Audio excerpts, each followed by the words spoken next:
Cela fait presque 6 mois que les dépouilles de 215 enfants ont été retrouvées dans des tombes anonymes et peu profondes près de l'ancien pensionnat autochtone de Kamloops.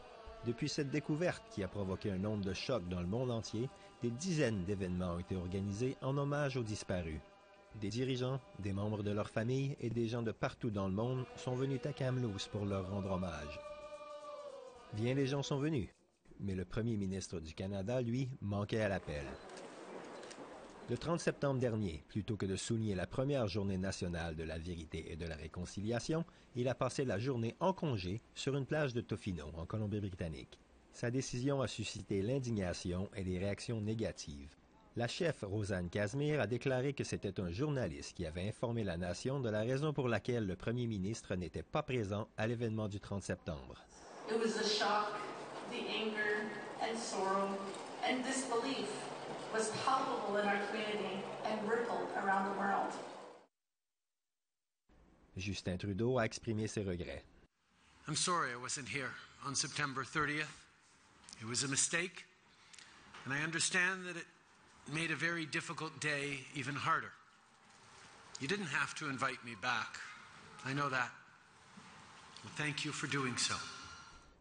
Le chef de la Première Nation Bonaparte, Frank Antoine, a parlé au nom de sa mère et d'une autre survivante, demandant officiellement au premier ministre de leur présenter directement ses excuses.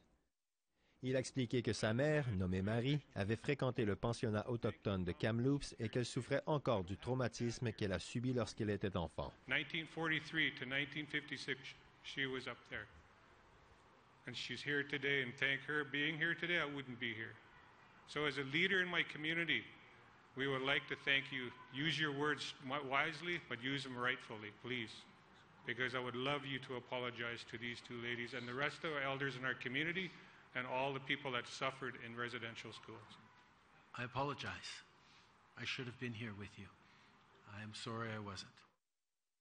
Cookpie Wayne Christian dit que malgré tout ce que les Autochtones ont subi dans les pensionnats, ils font preuve de résilience. In Secwepemc strong is who we are.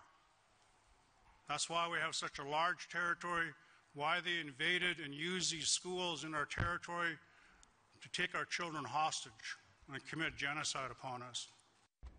Le premier ministre a pris certains engagements envers la communauté, mais il a ajouté qu'il y avait encore beaucoup de travail à faire pour construire de bonnes relations et pouvoir aller de l'avant.